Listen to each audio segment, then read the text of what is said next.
जय Hind. CGL mains के लिए टॉप 500 एडियंस हम करने वाले हैं और ये सीजीएल मेंस के लिए ही नहीं है बल्कि ये CDS, NDA, AFCAT, air force, navy के लिए भी बहुत ज़्यादा अप्रोप्रिएट होने वाली है।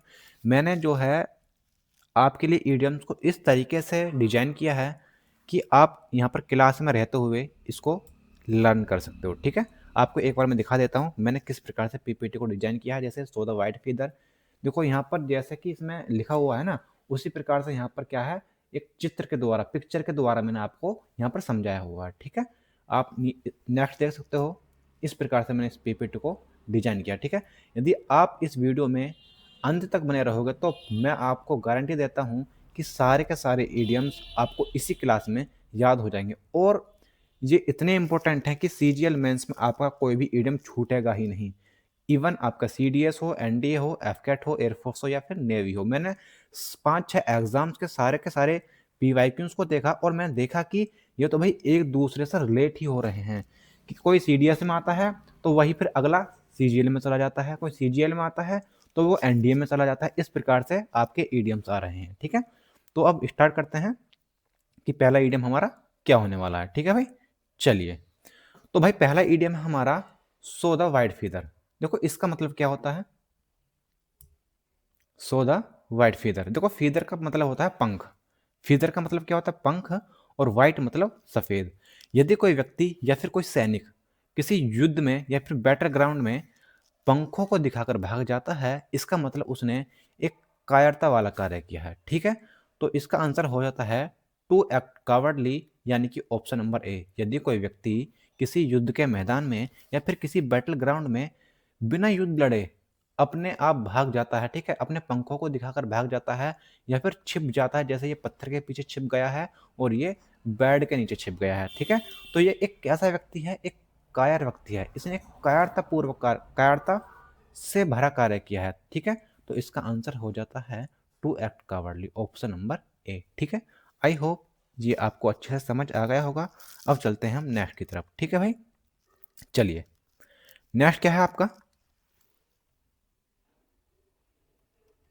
नेक्स्ट है to go through thick and thin. देखो भाई इसको समझो अच्छे से। देखो गो थ्रू का मतलब क्या होता है भाई, गो थ्रू का मतलब होता है चलना। गो थ्रू का मतलब क्या होता है, चलना। थिक एंड थिन इसका मतलब होता है सुख और दुख, यानी कि सुख और दुख में साथ चलना, यानी कि किसी का सुख और दुख में सपोर्ट करना, उसको बोलते हैं to go through thick and thin. Option number B इसका आंसर हो जाता है। जैसे कि ये दोनों कपल्स लोग हैं, ये एक दूसरे के साथ सुख और दुख में साथ चल रहे हैं। ये वाला जो व्यक्ति है, ये वाला जो कपल है, ये लड़का है, अपनी प्रेमिका से बोल रहा है भाई तू चाहे थिक यानी कि मोटी हो, चाहे थिन चाहे पतली हो, चाहे तेरे साथ दुख हो चाहे सुख हो, मैं तो भाई हमेशा तेरे साथ ही चलूंगा, मैं हमेशा तेरे को सपोर्ट करूंगा। ठीक है, तो to go through thick and thin का मतलब हो जाता है to support someone in both good and bad times, यानी कि सुख और दुख में किसी का साथ देना। ठीक है, यदि भाई आपको अच्छे से समझ आ रहा है, मज़ा आ रहा है, तो प्लीज़ चैनल को लाइक और सब्सक्राइब जरूर कर लीजिएगा ताकि आपकी जो प्रिपरेशन है और अच्छे से हो सके। ठीक है, हमारे चैनल के माध्यम से। ठीक है, नेक्स्ट क्या है आपका भाई, आपका नेक्स्ट है to throw the baby out with the bath water. देखो आप इस पिक्चर में देख सकते हो और इसका आंसर बता भी सकते हो। देखो इसने डर्टी वाटर से, यानी गंदा पानी है, इसके साथ साथ बताओ कितनी वैल्यूएबल थिंग्स हैं, इसको बाहर फेंक दिया।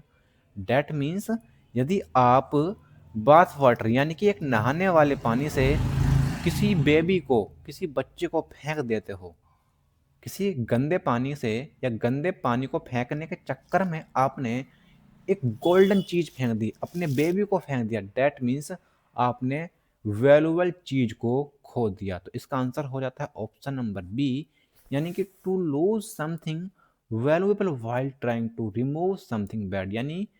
यानी मतलब इसका मतलब क्या होता है, इसका मतलब होता है आपने किसी बुरी चीज को हटाने के चक्कर में आपने एक वैल्यूएबल थिंग्स जिसकी बहुत ज्यादा वैल्यू है, आपने उसको भी हटा दिया, आपने उसको भी खो दिया। ठीक है, तो भाई to throw the baby out with the bath water, यानी to lose something valuable while trying to remove something bad. Option number B इसका आंसर हो जाता है। ठीक है, चलिए अब चलते हैं नेक्स्ट। सॉरी, देखो भाई पिक्चर में देख सकते हो और इसका आप आंसर भी बता सकते हो। ठीक है, to have a narrow escape. To have a narrow escape मतलब देखो, एस्केप मतलब बचना, नैरो मतलब एक संकीर्ण रास्ता, मतलब एक छोटा रास्ता। ठीक है, तो भाई देखो ये एक पत्थर है और यहाँ पे एक छोटा सा रास्ता, बहुत ज़्यादा छोटा, इस यहाँ से कार निकल के जा रही है। डैट मीन्स आप किसी खतरे से बाल बाल बचे हो। ठीक है, तो to have a narrow escape का मतलब हो जाता है to escape from danger by a very small margin. बहुत छोटे मार्जिन से बाल बाल बचना। ठीक है, खतरे से बचना, बाल बाल बचना, वो होता है to have a narrow escape. ठीक है भाई, मज़ा आ रहा है ना भाई आपको?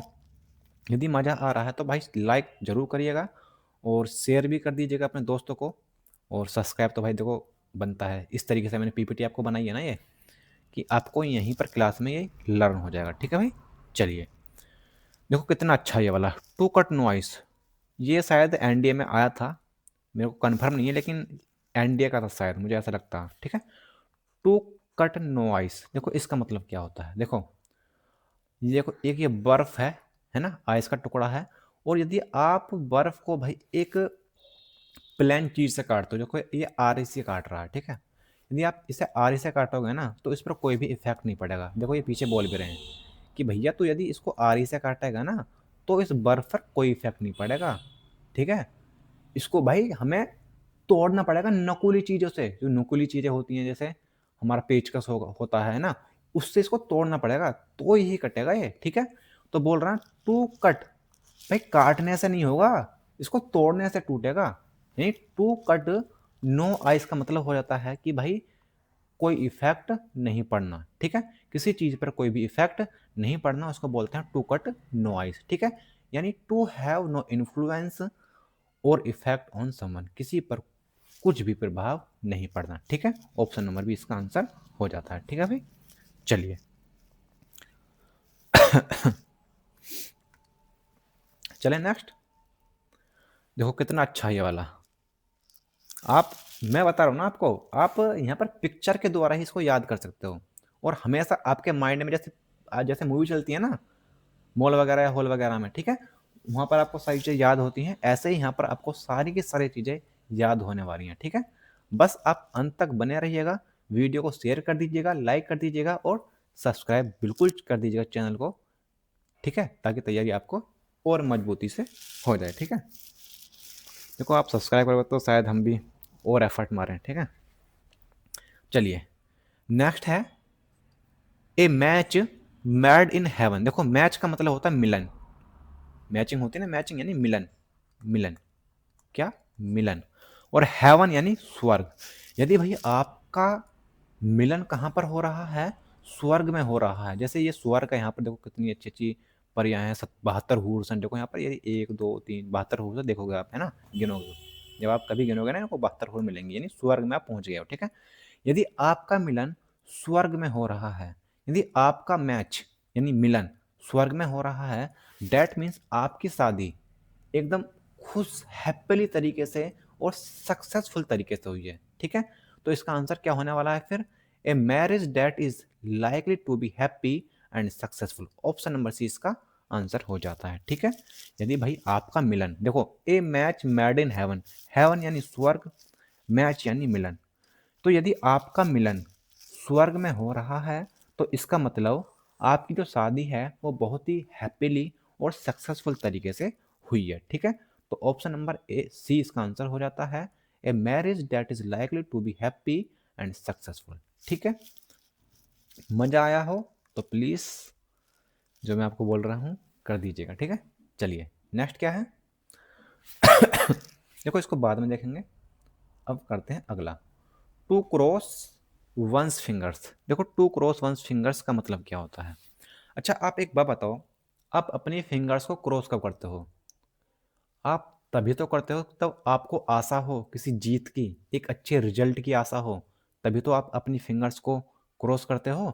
जैसे कि अच्छा देखो, जैसे कि जब रोहित शर्मा खेलता है और जब वो शतक बनाने वाला होता है, 100 मारने वाला होता है, ठीक है, तो ऋतिका क्या करती है भाई, ऋतिका अपनी उंगलियों को क्रॉस कर लेती है, अपनी फिंगर्स को क्रॉस कर लेती है।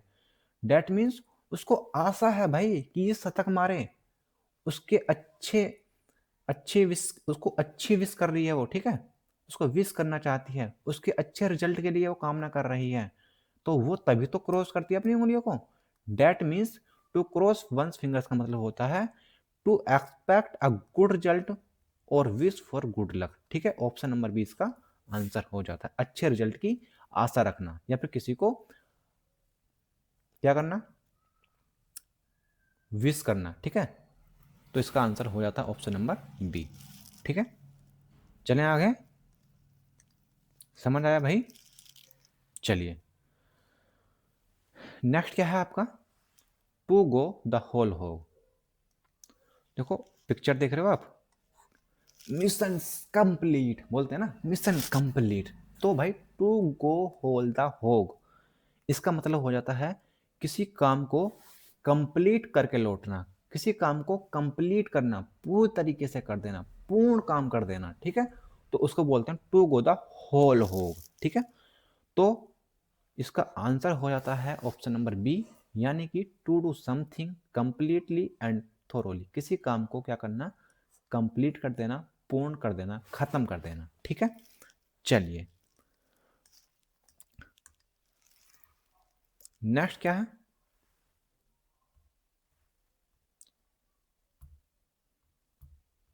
भाई, ये क्या है, एक मिनट बस।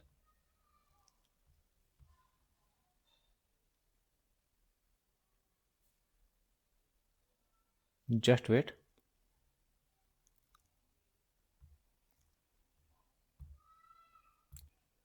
यार ये क्या हुआ,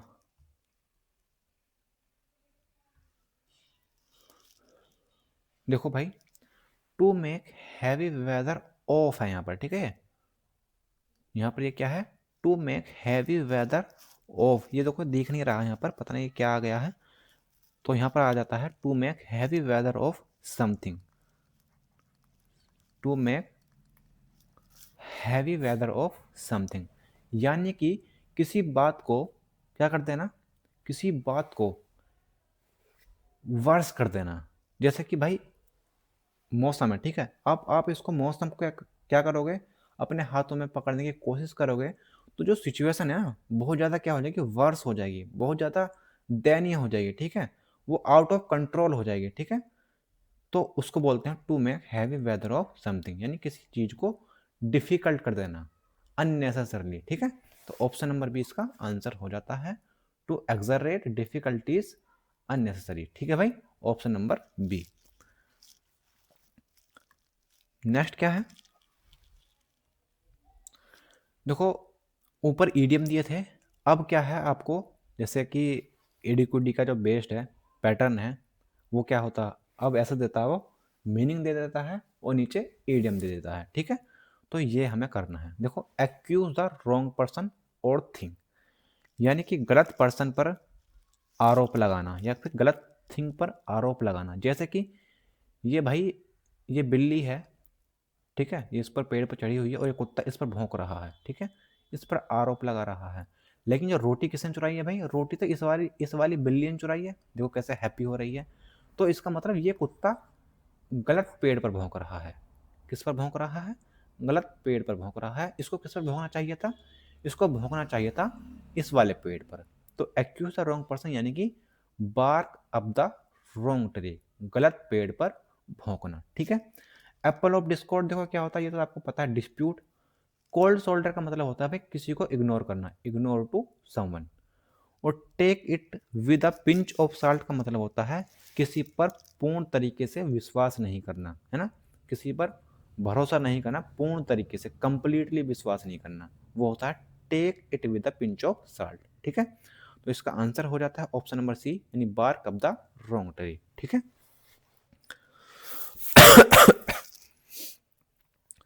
सॉरी फॉर दिस खांसी, खांसी हो रही है बस थोड़ी सी। आई होप आपको इससे कुछ प्रॉब्लम नहीं होगी, और यदि आपको थोड़ा सा बैकग्राउंड नॉइस आ रहा है तो प्लीज़ आप उसको इग्नोर करिएगा, ठीक है भाई। चलिए नेक्स्ट है आपका to take the edge off something. To take the edge off something मतलब देखो ये आदमी ठंड में यहाँ पर सिकुड़ रहा है। जैसे ही ये यहाँ पर आया, रूम में एंटर की, आग जल रही है, एक कप चाय पी, तो इसका मतलब क्या होगा, जैसे ही इसने यहाँ पर एंटर किया तो इसकी जो ठंड है, ठंड की जो इंटेंसिटी है, ठंड का जो पैन है, जो इसकी डिफिकल्टीज है, वो क्या होगी, दूर हो गई या फिर कम हो गई। ठीक है, तो भाई to take the edge off something का मतलब होता है किसी चीज की इंटेंसिटी या फिर किसी चीज, सॉरी, किसी चीज की इंटेंसिटी ऑफ पैन, यानी किसी पैन, एंगर या फिर डिफिकल्टीज की क्या होना, इंटेंसिटी यानी प्रभाव कम हो जाता है, उसको बोलते हैं to take the edge off something. Option number 20 का आंसर हो जाता है। ठीक है भाई, चलें आगे।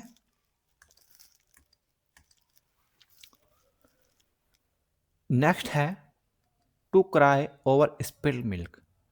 जब चिड़िया चुग गए खेत तो काहे को पछताए। जैसे कि यहाँ पर ये दूध है गाय का, अब ये बिखर गया है, अब इसको देखकर रो रहा है। भाई अब जो चीज़ बदल नहीं सकते, अब चीज़ को हम दोबारा रिवाइव नहीं कर सकते, तो अब उसके लिए हम क्यों रहें। तो उसे बोलते हैं to cry over spilt milk, यानी कि option number B, to worry about something, चिंता करना किसी चीज के लिए डेट हैज ऑलरेडी हैपन, जो पहले ही हो चुकी है, and can not be changed, और वो अब दोबारा चेंज नहीं की जा सकती। अब इस दूध को दोबारा इसमें अंदर नहीं भरा जा सकता। ठीक है, तो उसे बोलते हैं to cry over spilt milk, यानी जब चिड़िया चुग गई खेत तो काहे को पछताए। तो भाई आपकी ये एज है, आप इस समय पढ़ लीजिएगा। यदि जब भी आपका क्राई ओवर स्पिल्ट मिल्क हो गया ना, जब चिड़िया आपके खेतों को चुग गई ना, तो फिर आप फिर कुछ नहीं कर सकते। ठीक है, तो आई होप आपको अच्छे से पढ़ना चाहिए, अपने माता पिता के लिए, अपने पेरेंट्स के लिए पढ़ना चाहिए, अपने सपनों के लिए पढ़ना चाहिए। ठीक है, ताकि अपने पेरेंट्स का भी आप ड्रीम पूरा कर सको और अपना भी ड्रीम पूरा कर सको। ठीक है, तो आई होप ये भी आपको अच्छे से समझ आ गया होगा। अब चलते हैं नेक्स्ट की तरफ। नेक्स्ट है to take something with a pinch of salt. देखो मैंने इसको पीछे ही करा दिया था, इसको मैंने अभी पीछे कराया था। इसका मतलब क्या होता है, देखो ये है एक बढ़ई की दुकान, बढ़ई, बढ़ई बोलते हैं ना, जो मतलब खाट वगैरह या फिर कुछ चीज़ें बनाता, कुर्सी वगैरह लकड़ी का काम करता है। भाई वहां पर ये नमक क्या कर रहा है, वहां पर ये नमक क्या कर रहा है, इसका मतलब भाई कुछ चीज तो गड़बड़ है, इसका मतलब कुछ डाउट तो है।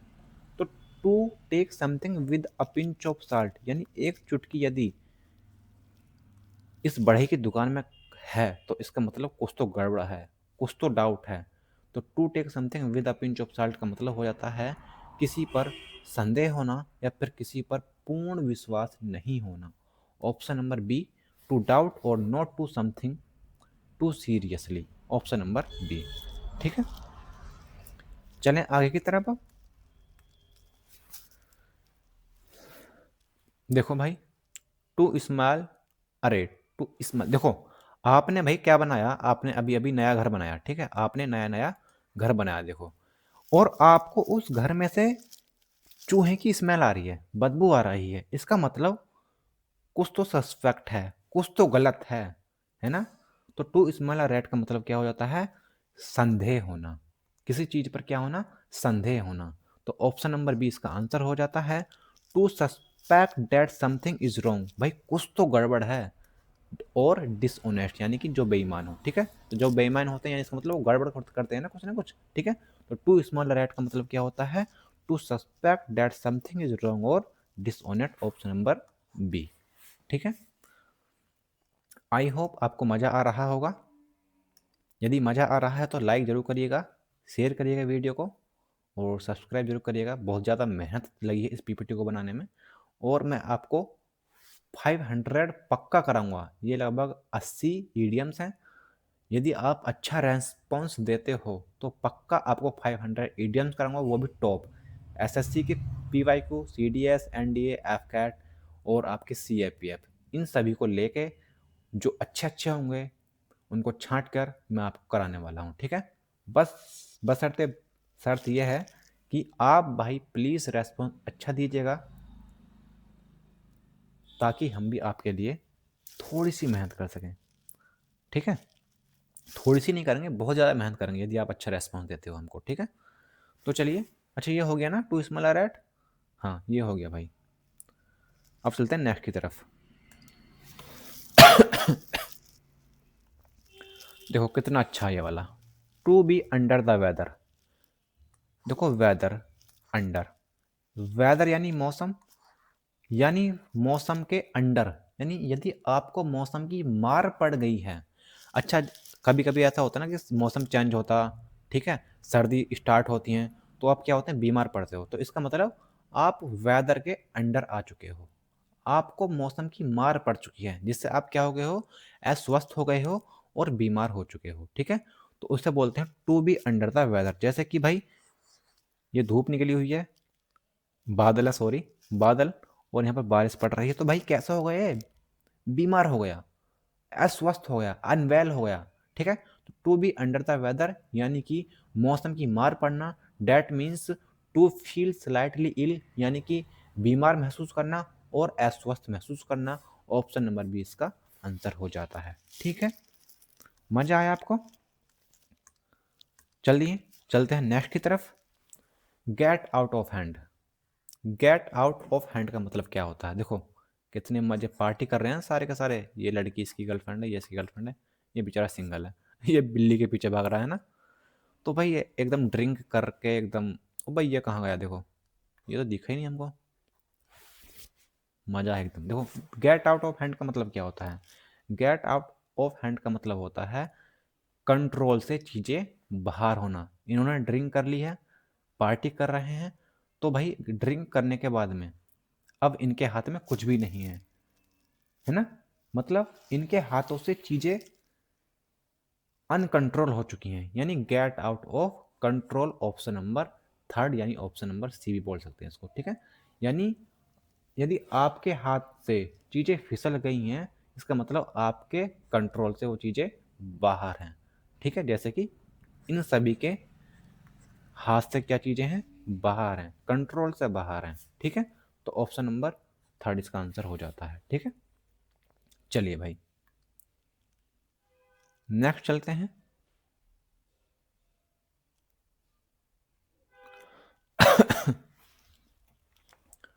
नेक्स्ट है to keep one's head above water. बताइए इसका आंसर क्या होने वाला है?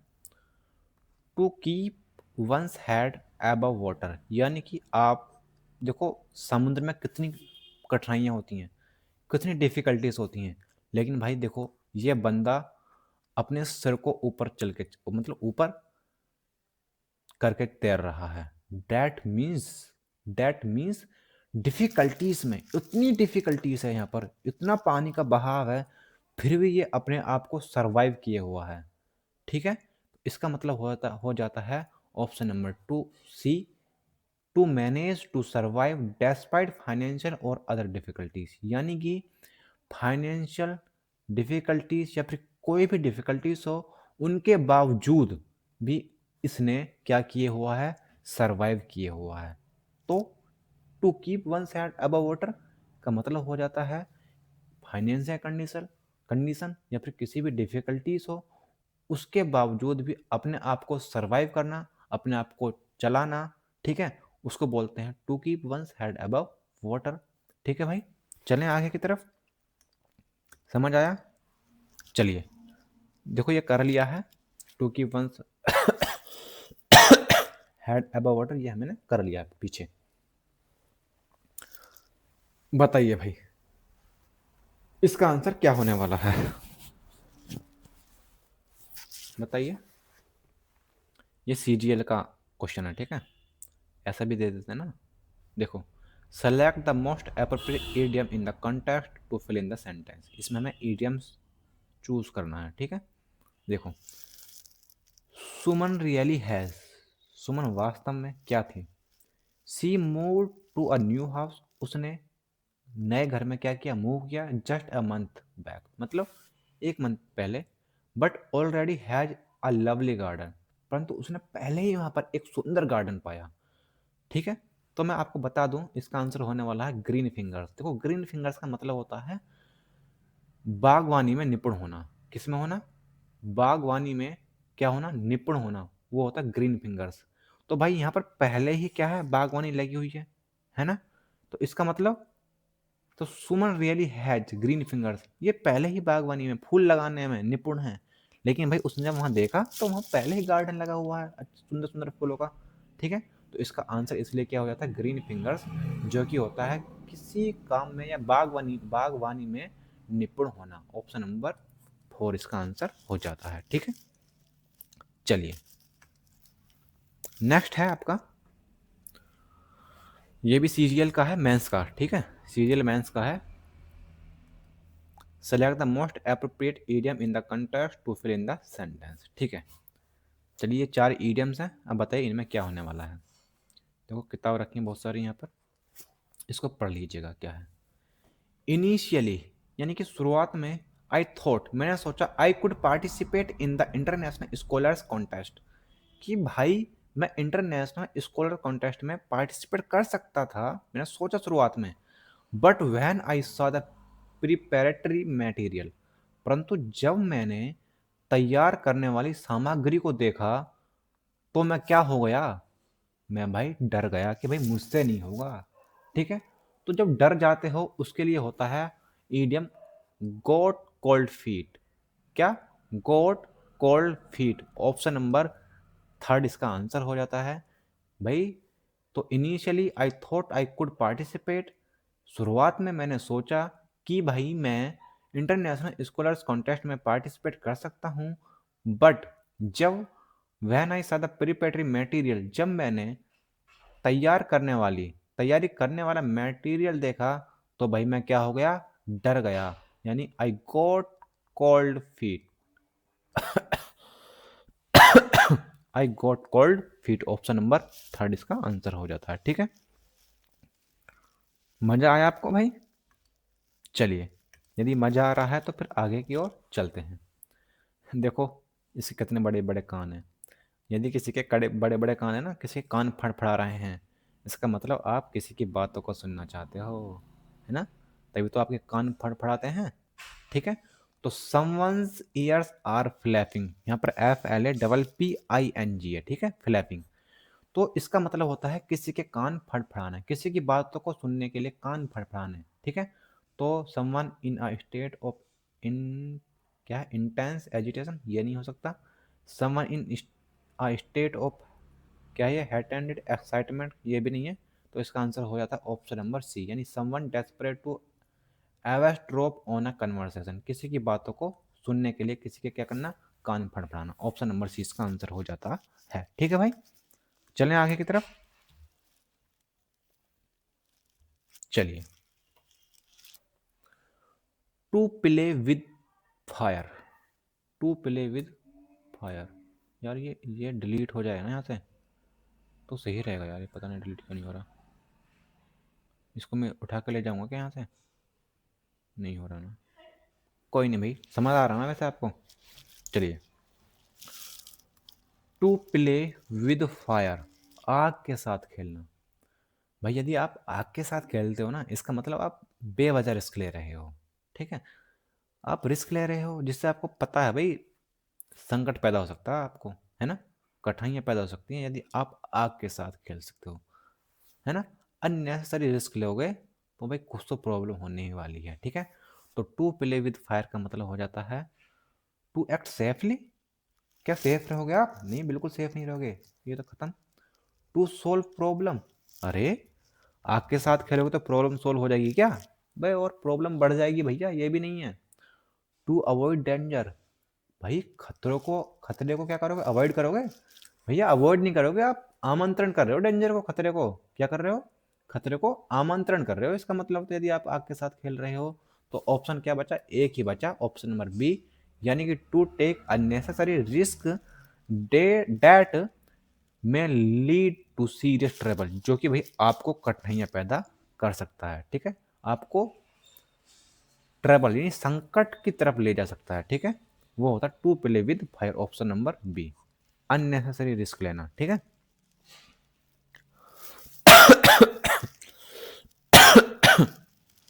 मजा आया आपको। चलिए चलें आगे की तरफ। भाई देखो इसको मैं यहीं पर याद करा दूंगा आपको। To move heaven and earth. अच्छा बताओ, अपनी अपनी गर्लफ्रेंड को पाने के लिए आपने क्या क्या नहीं किया? भाई आपने ना, भाई मैंने तो बहुत किया। मैंने अपनी अपने प्यार को पाने के लिए ना क्या क्या नहीं किया, क्या क्या नहीं किया। भाई मैं पृथ्वी लोक से स्वर्ग लोक तक गया था कि मुझे उसका प्यार मिल जाए, लेकिन नहीं, वो चाहती ही नहीं थी कि वो मेरे साथ रहे। तो भाई किसी को पाने के लिए जो है ना, इतने भी एफर्ट मत करना कि आपका जो सम्मान है ना, आपका रेस्पेक्ट है, जो आपकी डिग्निटी है, वही स्पॉइल हो जाए, ठीक है? तो ऐसा नहीं करना। पर हाँ, ब्रेकअप होना बहुत ज़्यादा आवश्यक है, बहुत ज़रूरी है भाई, है ना? ब्रेकअप कर लो, कोई दिक्कत नहीं है। थोड़ा दुख सहो, तब पता पड़ेगा ना आपको कि लाइफ कितनी कुछ सिखा कर जाती है आपको, ठीक है? To to move heaven and earth का मतलब क्या होता है? यानी पृथ्वी लोक से मैं स्वर्ग लोक तक उसको पाने के लिए गया। मैंने उसको पाने के लिए हर संभव प्रयास किया, लेकिन भाई वो मुझे मिली ही नहीं, ठीक है? तो इसका आंसर क्या हो जाता है? ऑप्शन नंबर सी, यानी टू मेक एवरी पॉसिबल। हर संभव प्रयास किया, to make every possible effort, यानी कि मैंने उसको पाने के लिए हर संभव प्रयास किया, टू अचीव समथिंग, किसी चीज़ को पाने के लिए। तो to move heaven and earth का मतलब होता है किसी चीज़ को पाने के लिए हर संभव प्रयास करना, ठीक है? पृथ्वी लोक से आप स्वर्ग लोक तक उसको पाने के लिए गए, लेकिन आपको वो फिर भी नहीं मिली, ठीक है? कोई नहीं, कोई ना कोई तो है आपके लिए जो बैठी है भाई, या कोई बैठा है ना? ऐसी भी तो होंगे कोई जो बैठा है, हैं? चलिए कोई नहीं। नेक्स्ट है आपका, टू टाइटन वंस बेल्ट। अच्छा, अपनी बेल्ट को आप कब बांधते हो? हैं भाई, यदि आपकी जो फाइनेंशियल कंडीशन है वो बहुत ज़्यादा वर्सन हो जाए, ठीक है, बहुत ज़्यादा वर्स हो जाए, ठीक है, बहुत ज़्यादा दयनीय हो जाए, ठीक है, तो आप क्या करोगे? आप अपनी बेल्ट बांधोगे, अपनी बेल्ट बांधोगे ना, कम खर्चे करोगे तब, है ना? तो इसका मतलब क्या हो जाता है? टू टाइट वंस बेल्ट, यानी to reduce expenses due to financial difficulties और प्लानिंग, यानी कि फाइनेंशियल डिफिकल्टीज होने के कारण जो आपके खर्चे हैं उनको कम कर देना। रिड्यूस मतलब कम कर देना। ऑप्शन नंबर बी इसका आंसर हो जाता है, ठीक है? देखो, ताला लगा दिया इसने। क्या लगा दिया? ताला लगा दिया। भाई अब नहीं करूँगा बिल्कुल, बेल्ट बांध ली मैंने, अब बिल्कुल खर्च नहीं करूँगा भाई, बहुत ज़्यादा प्रेशर है भाई, मुझे उसकी किस्त भी देनी है और सैलरी आ नहीं रही है, ठीक है?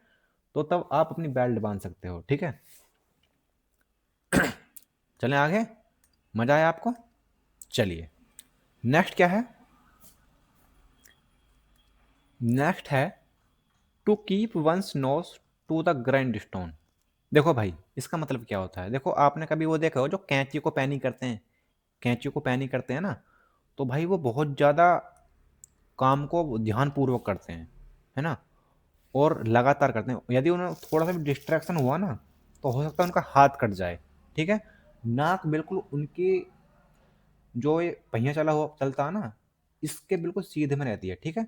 तो to keep one's nose to the grindstone का मतलब हो जाता है किसी कठिन कार्य को बिना डिस्ट्रैक्शन के लगातार करना। ऑप्शन नंबर सी इसका आंसर हो जाता है, यानी कि टू वर्क वेरी हार्ड, किसी काम को, नहीं, किसी कठिन कार्य को करना एंड कंटिन्यूसली, लगातार करना, विदाउट डिस्ट्रैक्शन, बिना किसी डिस्ट्रैक्शन के। ऑप्शन नंबर सी इसका आंसर हो जाता है, जैसे कि यह व्यक्ति कर रहा है, ठीक है? चलिए, नेक्स्ट क्या है आपका? नेक्स्ट है, देखो भाई, ये सीडीएस में आया हुआ है, शायद 2024 या 23 का, ठीक है? A bird in hand is worth two in the bush. इसका मतलब होता है क्या? देखो, जैसे कि ये चिड़िया है, इसके पास चिड़िया है ये वाली, ठीक है, इसकी वैल्यू बहुत है।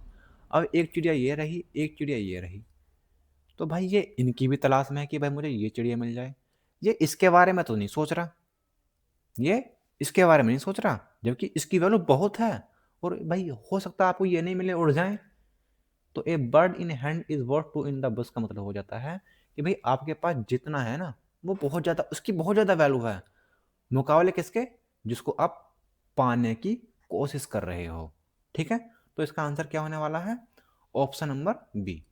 What we have is always more valuable, यानी हमारे पास जो होता है उसकी बहुत ज्यादा वैल्यू है than what we have a chance of getting, बल्कि किसी को पाने के बजाय, है ना, दूसरी चीज को पाने के बजाय। ऑप्शन नंबर बी इसका क्या हो जाता है, बी इसका आंसर हो जाता है। ठीक है, चलिए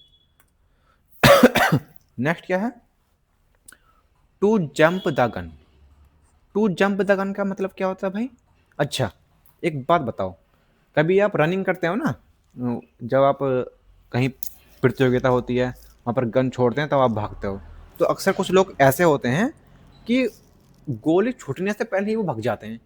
इसका मतलब उनको बहुत ज़्यादा जल्दी है, क्या है, उनको बहुत ज़्यादा जल्दी है, या फिर जो प्रॉपर टाइम दिया था ना कि हाँ आपको इस टाइम पे भागना, उससे पहले भाग जाना, वो होता है टू जंप द गन, यानी जंप कर देना गन को, गन से पहले, गन छुटने से पहले। तो ऑप्शन नंबर इसका हो जाता है ऑप्शन नंबर सी, यानी टू एक्ट टू सून, किसी कार्य को टू सून बहुत जल्दी कर देना, और बिफोर द प्रॉपर टाइम, या फिर किसी दिए गए टाइम से पहले किसी कार्य को कर देना, वो होता है टू जंप द गन। ठीक है, आगे की ओर चलें अब, चलिए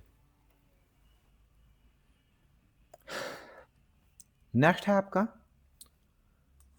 मेक हैवी वेदर। इसका मतलब क्या होता है भाई,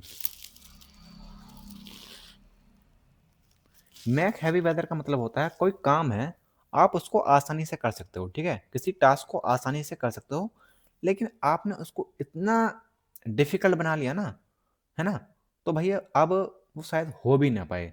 ठीक है, तो जब आप किसी काम को, आसान काम को करने के लिए उसको बहुत ज़्यादा डिफिकल्ट बना बना लेते हो, एकदम हैवी वेदर बना लेते हो, जैसे कि ये वेदर है कितना हैवी हो चुका है ना, तो उसको बोलते हैं मैक हैवी वेदर। किसी आसान कार्य को करने के लिए आपने उसको क्या कर लिया, डिफिकल्ट कर दिया। ठीक है, उसे बोलते हैं make heavy weather, option number D, यानी unnecessarily great difficulties in dealing with the task, किसी काम को करते समय क्या करना, डिफिकल्टी, है ना, कठिनाई प्राप्त मतलब क्रिएट कर लेना, उसे बोलते हैं मैक हैवी वेदर।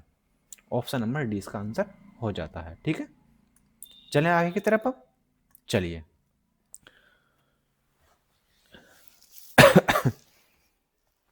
नेक्स्ट क्या है आपका, many hands make light work. Many hands make light work का मतलब क्या होता है, देखो मैनी हैंड्स यानी बहुत सारे हाथ, मेक लाइट वर्क यानी कि वर्क को क्या कर देते हैं, लाइट कर देते हैं, लाइट मतलब हल्का कर देते हैं। ठीक है, तो भाई जब बहुत सारे हाथ मिलकर किसी काम को करते करते हैं तो क्या हो जाता है, वो काम बहुत ज़्यादा जल्दी क्या हो जाता है, समाप्त हो जाता है, पूर्ण हो जाता है, कंप्लीट हो जाता है। ठीक है, तो many hands make light work का मतलब हो जाता है किसी काम को जब हम मिलकर करते हैं, सहायता के साथ करते हैं, हेल्पिंग नेचर से करते हैं, तो वो जो काम है जल्दी से क्या हो जाता है, पूर्ण हो जाता है, कंप्लीट हो जाता है। ऑप्शन नंबर बी इसका आंसर हो जाता है, यानी मैनी पीपल हेल्पिंग, जब बहुत सारे पीपल, है ना, हेल्प करते हैं, है ना, कैन हेल्प अकम्प्लिश, अकम्प्लिश मतलब पूर्ण करते हैं, अ टास्क क्विकली, तो काम जो है कैसा हो जाता है, जल्दी हो जाता है, टास्क यानी काम, क्विकली मतलब जल्दी हो जाना। ठीक है, तो ऑप्शन नंबर बी इसका क्या हो जाता है भाई, आंसर हो जाता है। ठीक है, चलें, देखो जैसे कि ये एक आदमी, ये 2 3 4 5 6 7 8 9 10, 10 जने, 10 नहीं 20 हाथ लग रहे हैं इस काम करने में, तो काम तो जल्दी होगा ही होगा। ठीक है, जब बहुत सारे इसको उठाएंगे। ठीक है, तो ऑप्शन नंबर इसका क्या हो जाता, ऑप्शन नंबर बी। चलिए नेक्स्ट है आपका टू ड्रॉ अ लाइन। इसका आंसर आप बताइए कमेंट में क्या होने वाला। टू ड्रॉ अ लाइन, देखो भाई, यदि आप अपनी सीमा पर लाइन खींच देते हो, क्या खींच देते हो, लाइन खींच देते हो, या फिर जैसे कि लक्ष्मण जी ने माता सीता को आगे बढ़ने से रोक दिया था ना पर कि आप यहाँ पर नहीं जाओगे, इससे आगे नहीं जाओगे, उसने लाइन खींची थी। ठीक है, ना, उसने लाइन को ड्रॉ किया था, इसका मतलब उसने लिमिट, उसने बाउंड्री खींची थी कि भाई आपको इससे आगे नहीं जाना है। ठीक है, तो ड्रॉ और लाइन का मतलब क्या हो जाता है, to set a clear limit, limit set करना और बाउंड्री या फिर बाउंड्री सेट करना, है ना, and refuse to go beyond it, और भाई इससे आगे आप नहीं जा सकते, ये क्या करना, मना करना कि आप इससे आगे नहीं जा सकते। जैसे कि ये यहाँ पर लाइन खींच रहा है और इसको बता रहा है भाई आप इससे आगे नहीं जा सकते क्योंकि ये मेरी टेरिटरी है, ये मेरा क्षेत्र है। ठीक है, तो ऑप्शन नंबर सी इसका क्या होता है, आंसर होता है। ठीक है, टू ड्रॉ अ लाइन। चलें आगे की तरफ अब।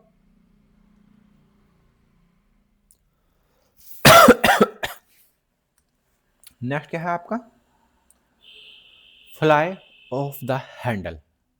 भाई यदि आप अचानक से क्या होने लगते हो, फ्लाई होने लगते हो, आपकी हैंडल, आपका हैंडल अचानक से फ्लाई ऑफ होने लगता है, डैट मीन्स आप अचानक से गुस्सा होने लगते हो। ठीक है, तो ऑप्शन नंबर क्या हो जाता है इसका, सी हो जाता है, टू बिकम सडनली एंग्री, अचानक से क्या होना, गुस्सा होना, वो होता है फ्लाई ऑफ द हैंडल। ठीक है, चलें आगे की तरफ। चलिए, to put one's foot down, to put one's foot down यानी अपना पैर जमाना, अपना पैर जमाना, इसका मतलब आप किसी चीज पर अथॉरिटी, अपना अधिकार दर्शा रहे हो और किसी से क्या कर रहे हो, मना कर रहे हो कि भाई ये मेरा है, आप इस पर मत आओ। ठीक है, ये इस पर मेरा अधिकार है। तो to put one foot down का मतलब हो जाता है आपको, आप किसी चीज पर क्या कर रहे हो, अपना अधिकार दर्शा रहे हो, अपना अधिकार दिखा रहे हो। ठीक है, जैसे कि ये पैर यहाँ पर क्या कर रहा है, नीचे डाउन कर रहा है, दिखा रहा है कि भाई ये मेरी जमीन है। ठीक है, तो ऑप्शन नंबर सी इसका आंसर होने वाला है, टू रिफ्यूज फर्मली। ठीक है, दृढ़ता के साथ मना करना, एंड असर्ट अथॉरिटी, और मजबूती के साथ अपने अधिकार को दर्शाना, वो होता है to put one's foot down. ठीक है, मजा आया आपको। चलें आगे की तरफ। चलिए, नेक्स्ट क्या है, नेक्स्ट है ए पर्पल पैच। देखो अभी विराट कोहली ने जो सीरीज खेली थी वनडे साउथ अफ्रीका के खिलाफ, वो कैसी थी, एक, उसके लिए क्या था, वो पर्पल पैच था। वो क्या था, पर्पल पैच, यानी वो फॉर्म में था। कैसा था, वो फॉर्म में था, उसका जो समय था फॉर्म में चल रहा था। ठीक है, तो ए ग्रेट रन ऑफ लक और सक्सेस और फॉर्म, ऑप्शन नंबर सी इसका क्या हो जाता है, आंसर हो जाता है। ठीक है, सफलता का दौर इसे बोलते हैं, ए पर्पल पैच बोलते हैं सफलता का दौर, यानी a great run of luck और सक्सेस और फॉर्म, ऑप्शन नंबर सी। ठीक है, नेक्स्ट है आपका sweep under the carpet. Sweep under the carpet का मतलब क्या होता है, इसका मतलब होता है भाई किसी चीजों को छिपाना, किसी चीजों को छिपाना, है ना, प्रॉब्लम्स को छिपाना, है ना। तो क्या होने वाला है इसका आंसर, इसका आंसर होने वाला है ऑप्शन नंबर ए, maintain secrecy under any circumstances, है ना। तो ऑप्शन नंबर ए इसका आंसर हो जाता है। ठीक है, नेक्स्ट क्या है, to read between the lines. इसका मतलब क्या होता है भाई, यदि आप किसी किताब को, यदि किसी कोई किताब है उसकी लाइंस को बीच में से पढ़ रहे हो, लेंस लगाकर पढ़ रहे हो, इसका मतलब आप उसमें छिपे हुए मीनिंग को भी समझ पा रहे हो। ठीक है, to read between the lines का मतलब क्या होता है, आपने यदि बीच में जो लाइन है, बीच की जो लाइंस हैं, आपने वहां पर भी जाके पढ़ लिया, आपने उन लाइनों का भी अर्थ निकाल लिया, इसका मतलब आपने हिडन मीनिंग को भी समझ लिया। ठीक है, तो इसका आंसर क्या होने वाला है, टू रीड लाउडली। अरे लाउडली थोड़ी हो जाएगा, नहीं, ये भी नहीं होगा। तो इसका आंसर होने वाला ऑप्शन नंबर सी, यानी कि टू अंडरस्टैंड द हिडन और इम्प्लाइड मीनिंग ऑफ समथिंग, यानी कि हिडन मीनिंग को समझना, उसे बोलते हैं to read between the lines, option number C. ठीक है, आगे चलें आप। चलिए, नेक्स्ट है make no bones about it. Make no bones about it का, अबाउट इट का मतलब क्या होता है भाई, इसका मतलब होता है किसी चीज को डायरेक्टली या ईमानदारी के साथ बोल देना, ठीक है। कोई गले में हड्डी नहीं रखना, ठीक है। वो होता make no bones about it. Option number इसका सी है ये। क्या है ये? C. To be direct and honest, ठीक है।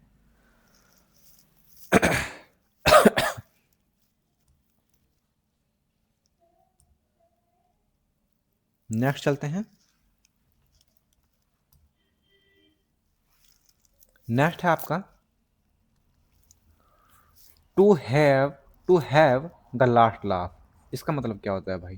देखो, to have the last laugh का मतलब होता है कि शुरुआत में लोग सोचते हैं कि भाई ये बंदा नहीं कर पाएगा, लेकिन आप अंत में क्या है, उस चीज को कर देते हो, है ना।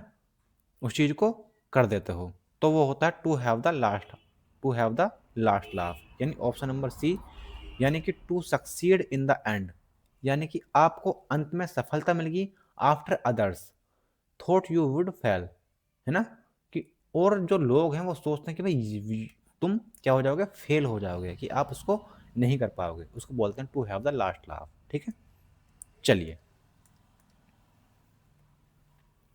ट्विस्ट ऑफ द नाइफ का मतलब होता है the last thrust of difficult operation. Option number इसका भी क्या है? सी है, ठीक है भाई। चलें। To wash one's hands of something, किसी से अपने हाथ धो लेना। इसका मतलब आप उसमें इन्वॉल्व होने के लिए क्या कर रहे हो, मना कर रहे हो कि भाई मैं नहीं करूंगा अब। किसी से साफ साफ मना कर देना। पल्ला झाड़ लेना उसे बोलते हैं to wash one's hands of something, ठीक है। तो टू कंप्लीटली रिफ्यूज, पूरी तरीके से मना कर देना। टू बी इन्वॉल्व एनीमोर, किसी चीज में इन्वॉल्व होने के लिए। तो ऑप्शन नंबर बी क्या हो जाता है, इसका आंसर हो जाता है, ठीक है भाई। चलें आगे की तरफ अब।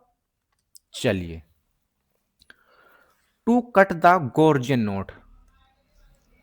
To cut the Gordian knot का मतलब क्या होता है? ये क्या हुआ? हाँ जी, देखो, नोट का मतलब होता है गांठ, गोर्जियन मतलब सुलझाना, सॉरी, है ना। एकदम कैसी गांठ है? गोर्जियन, कठिन, कॉम्प्लेक्स, कट, है ना। कट मतलब काटना। इसका मतलब होता है आपने एक बहुत बड़ी समस्या को क्या कर दिया है, सोल्व कर दिया है।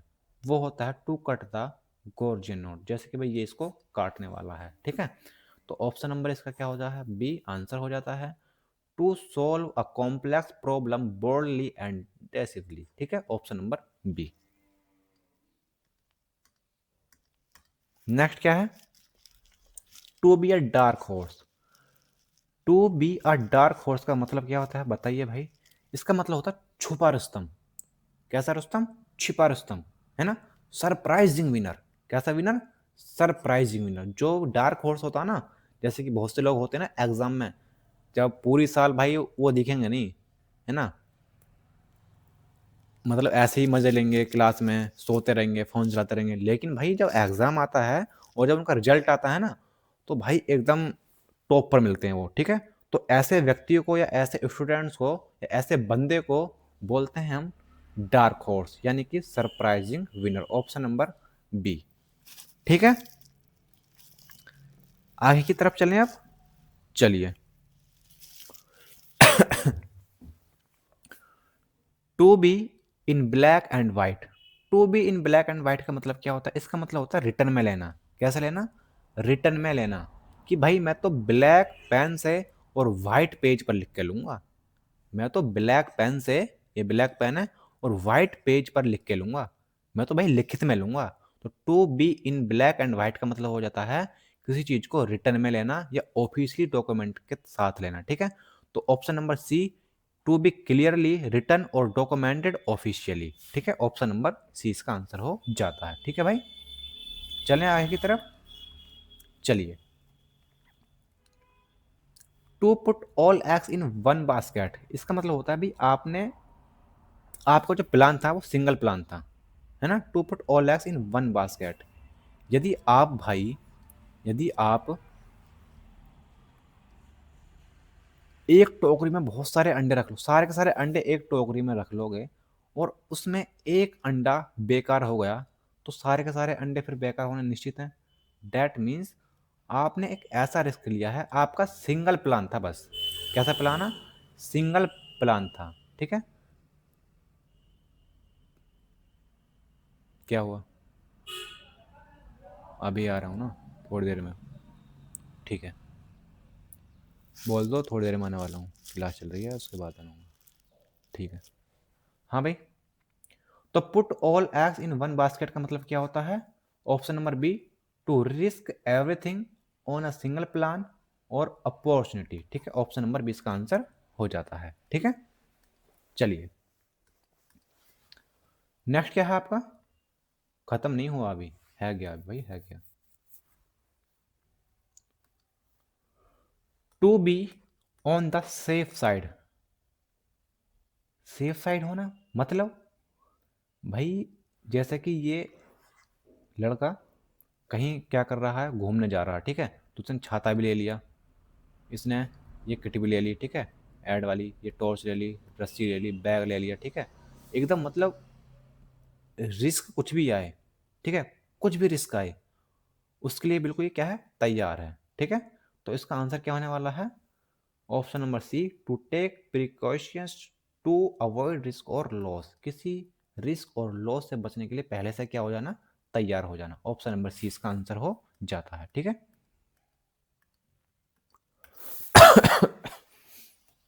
नेक्स्ट क्या है आपका? To have second thoughts. To have second thoughts का मतलब क्या होता है भाई? यदि आपके पास सेकंड थॉट है, इसका मतलब आपको डाउट है अपनी थॉट्स पर, अपने जो आपने पहले किया है उसके ऊपर डाउट है, तभी तो आपको सेकंड थॉट आई, दूसरी सोच आई। तो इसका आंसर फिर क्या होने वाला है?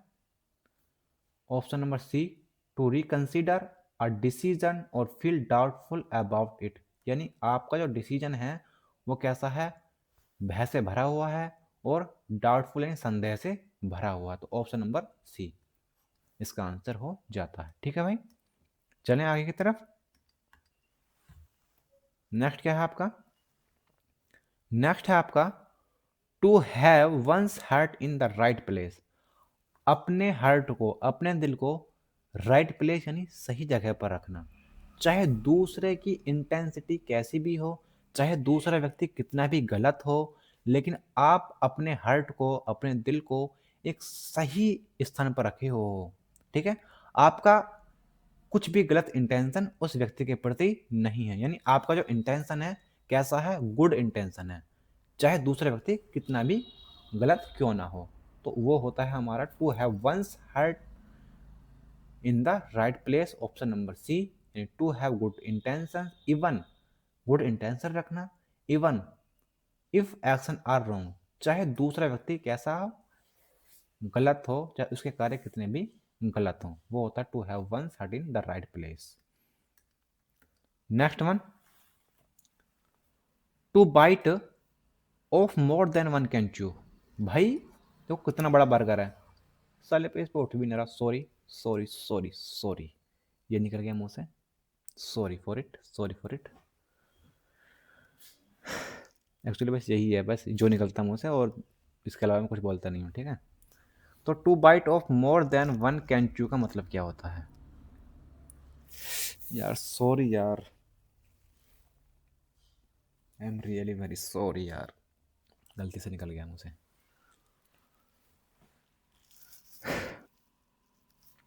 टू बाइट, चलो आते हैं इस पर। To bite off more than one can chew, यानी कि बाइट मतलब काटना, off more than one can chew, भाई आप जितना चबा सकते हो ना, आपने उससे ज़्यादा काट लिया। डैट मीन्स, डैट मीन्स क्या है, आप जितना कर सकते हो उसके मुकाबले जो जिम्मेदारी आपने, ज़्यादा जिम्मेदारी को अपने हाथों पर ले लिया। जैसे ये इतना बड़ा बर्गर है और इस पर उठ भी नहीं रहा, ठीक है ना? तो किसी भाई आपकी रेस्पॉन्सिबिलिटी, आप इसको कर भी सकते हो या नहीं कर सकते हो, उससे ज़्यादा आपने काम ले लिया कि भाई मैं तो आज एक दिन में एक काम करता हूँ, आपने 10 काम ले लिए। ठीक है, तो अब तब आप बोल सकते हो to bite off more than one can chew. Option number इसका बी हो जाता है, to take on more responsibility than one can manage, जितना वो कर सकता है उससे ज़्यादा रेस्पॉन्सिबिलिटी लेना। नेक्स्ट क्या है, to take the plunge. To take the plunge का मतलब क्या होता है, इसका मतलब होता है किसी रिस्की कार्य को, किसी रिस्की कार्य को करते टाइम जब आप डिसीजन लेते हो, आप उसको कर देते हो, तो तब हम यूज करते हैं टू टेक द प्लंज, यानी to decide to do something important और risky after careful thoughts, option number C. ठीक है, चलिए नेक्स्ट क्या है, to burn the midnight oil ना, हाँ, to burn the midnight oil, इसका मतलब क्या होता है, पूरी रात, पूरी रात ऑयल को जलाना, मतलब आपने, इसका मतलब पूरी रात मेहनत की है, जैसे कि भाई ये पूरी रात मेहनत करी है और सुबह को सो रहा है। ठीक है, ठीक है, तो to burn the midnight oil का मतलब हो जाता है टू वर्क और study late into the night, देर रात तक पढ़ना या फिर काम करना या कार्य करना, वो होता है to burn the midnight oil, option number C. ठीक है, चलें आगे की तरफ अब। चलिए भाई, भाई लाइक जरूर करिएगा और शेयर भी करिएगा। ये क्या हुआ, हाँ आओ भाई, यहाँ इधर हो गया ना ये, अब सही है, हैं? सही है। To make a virtue of necessity, इसकी ये सीडीएस में आया था। ठीक है भाई, इसका मतलब क्या होता है,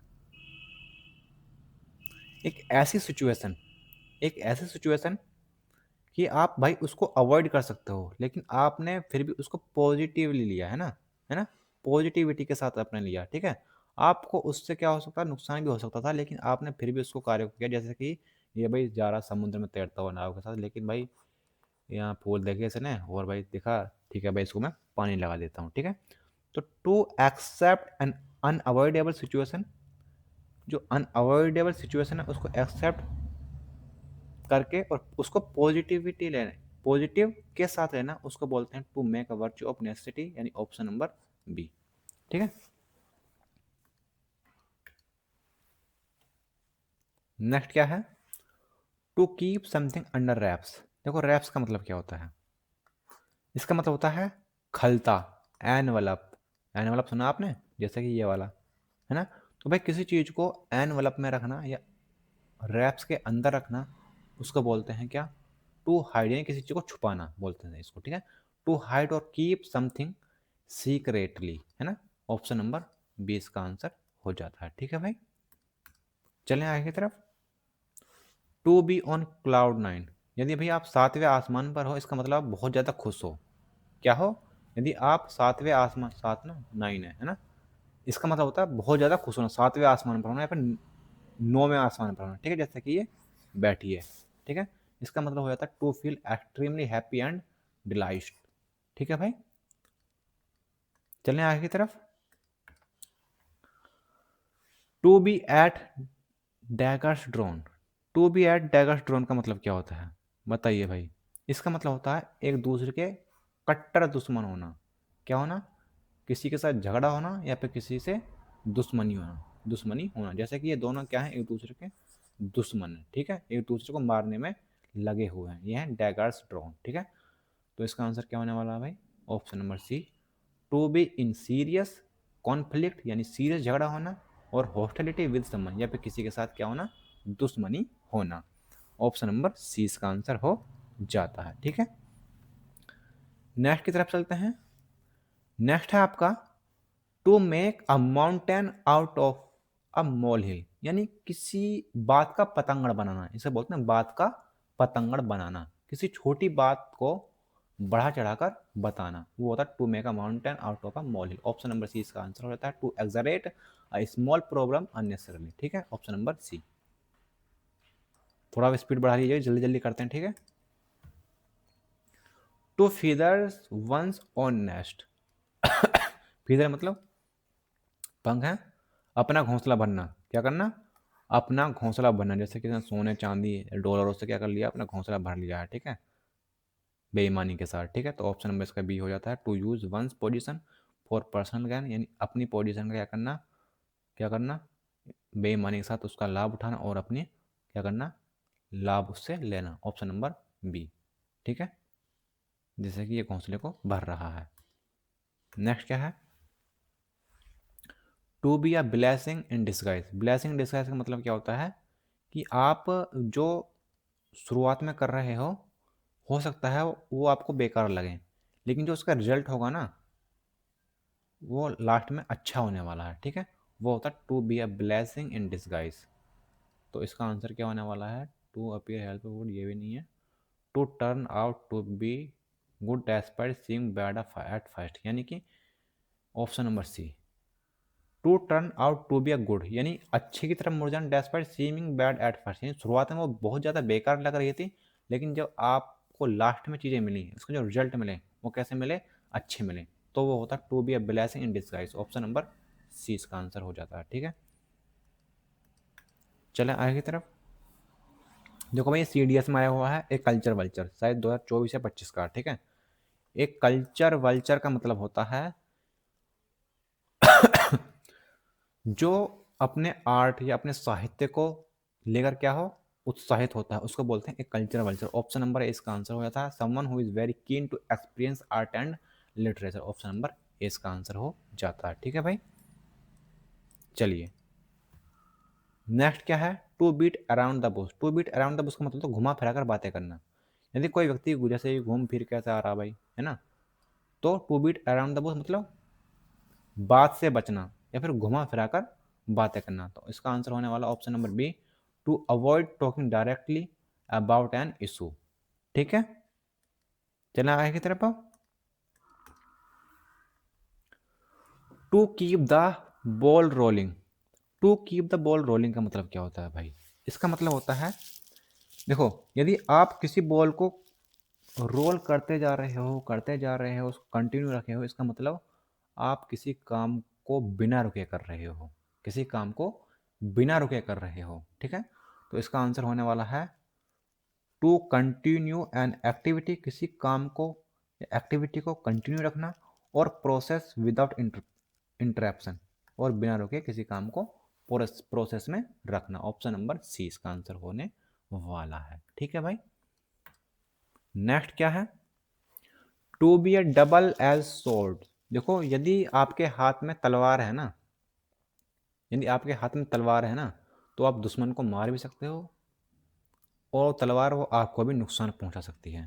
तो to be a double edge sword का मतलब होता है कि भाई आपको उससे लाभ भी हो सकता है और आपको उससे हानि भी हो सकती है, यानी कि to have both advantages. Advantage यानी लाभ भी हो सकता है एंड डिसएडवांटेज, हानि भी हो सकती है एट द सेम टाइम पर। ऑप्शन नंबर 20 का आंसर हो जाता है, ठीक है। नेक्स्ट क्या है, नेक्स्ट है आपका to cut one's coat according to one's cloth. अपने कपड़े के अनुसार, अपने कपड़े के अनुसार, जब जैसे कि आप कपड़ा लाते हो सिलवाने के लिए, है ना, है ना, तो उतना ही कपड़ा काटते हो जितना आपकी कपड़ा होगा, जितनी आपकी ज़रूरतें होंगी, ठीक है।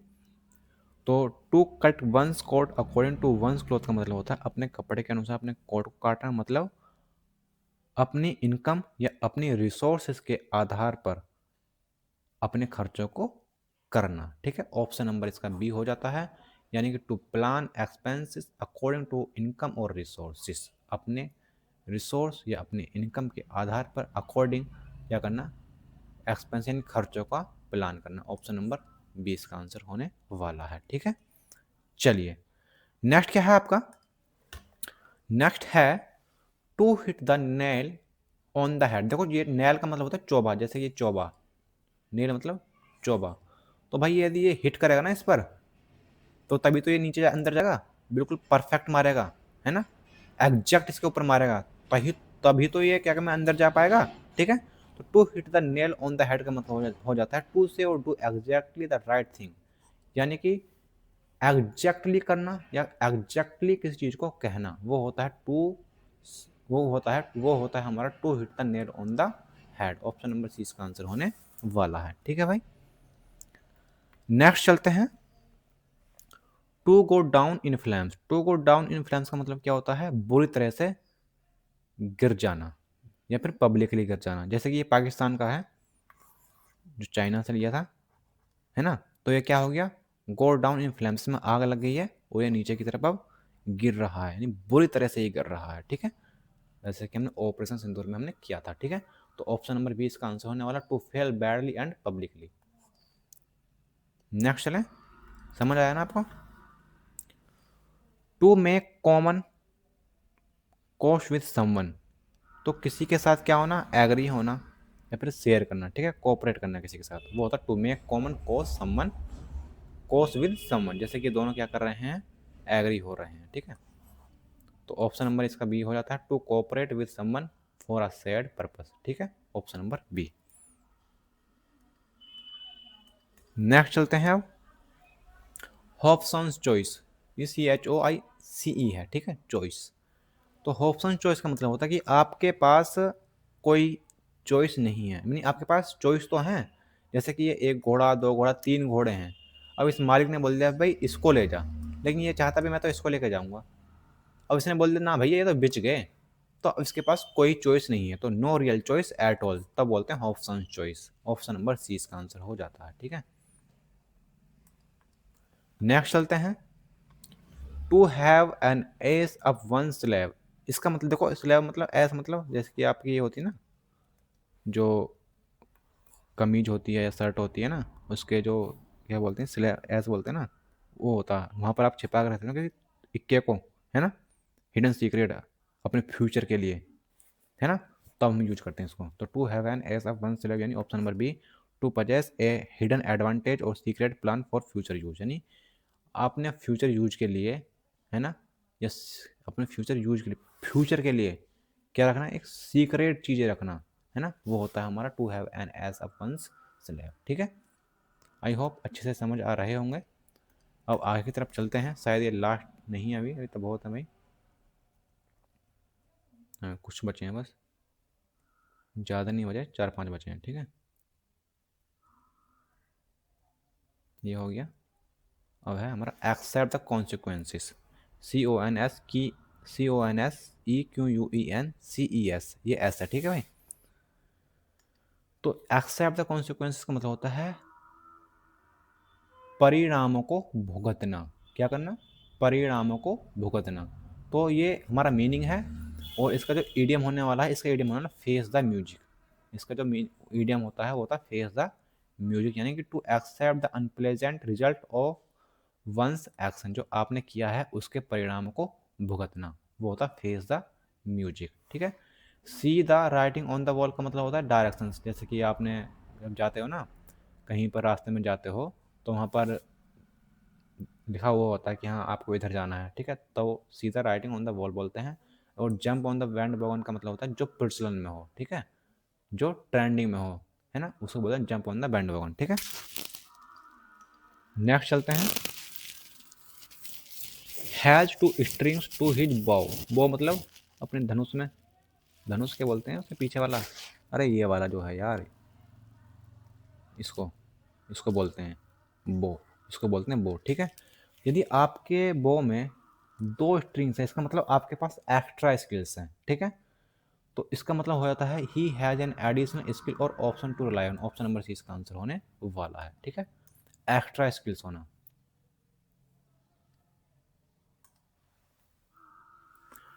To scrape through, to scrape through का मतलब होता है कि आप भाई बिल्कुल पास ही हो, जैसे कि आपके 12th क्लास की आपके 33% आए, इसका मतलब आप पास ही हुए हो, गिर पड़ के बहुत ही मुश्किल से पास हो, बहुत ही स्मॉल मार्जिन से पास हुए हो, जैसे कि देखो ये भाई एग्जाम देकर रहा कैसे निकल रहा है, बहुत मुश्किल से थे, ठीक है। तो टू स्क्रैप थ्रो का मतलब होता है to pass with difficult by a small margin, बहुत ही मुश्किल से पास होना, ठीक है। टू बैल द कैट, इसका तो सबको पता ही है, ऑप्शन नंबर बी है, to take the risk responsibility that others are afraid to take, सभी डरे हुए हैं और बोल रहे हैं कि भाई कौन लेगा रिस्क, कौन बिल्ली के गले में घंटी बांधेगा, ठीक है। तो भाई ये वाला चूहा बांध रहा, देखो option number B. To have an uphill task, या TAS के टास्क है, ठीक है। तो to have an uphill task का मतलब होता है किसी कठिन कार्य को करना, किसी कठिन कार्य को करने को बोलते हैं to have an uphill task, यानी कि to face a very difficult challenge requiring great effort, option number B, कठिन कार्य को करना। टू टेक अम्ब्रेज एट का मतलब क्या होता है, किसी को डराना धमकाना या किसी का अपमान करना, वो होता है हमारा टू टेक अम्ब्रेज। क्या है इसका answer, option number B. Option number B इसका आंसर हो जाता है टू फील अफेंड और insulted often easily, option number B इसका आंसर हो जाता है। ठीक है, टू होल्ड वाटर का मतलब क्या होता है, इसका मतलब हो जाता है आप यदि आप किसी वाटर को होल्ड कर पा रहे हो, पानी को रोक पा रहे हो, तो इसका मतलब आपके अंदर लॉजिक है, आपकी जो थिंक है वो रीजनेबल है। ठीक है, टू होल्ड वाटर का मतलब क्या हो जाता है, option number C, to appear reasonable and logically correct, option number C इसका आंसर हो जाता है। ठीक है,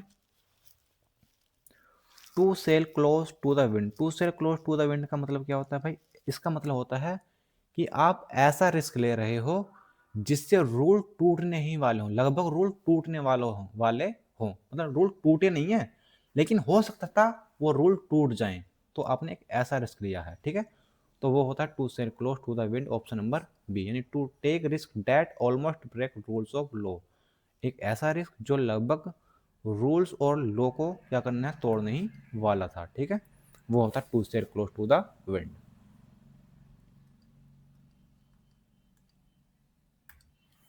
नेक्स्ट क्या है, ये हमने कर लिया है टू मेक वर्चुअल नेसेसिटी, और ये हमारी पीपीटी खत्म हो चुकी है। तो भाई आपको ये क्लास कैसी लगी, यदि क्लास में मज़ा आया है, आपको लगा है कि हाँ कंटेंट में जान है, और आपको थोड़ा सा भी लगा हो कि हाँ भी हमने मेहनत की है, तो प्लीज़ चैनल को सब्सक्राइब जरूर कर लीजिएगा और लाइक कर लीजिएगा और शेयर कर दीजिएगा। तो आपसे मिलते हैं वो नेक्स्ट वीडियो में, तब तक के लिए जय हिंद, जय भारत।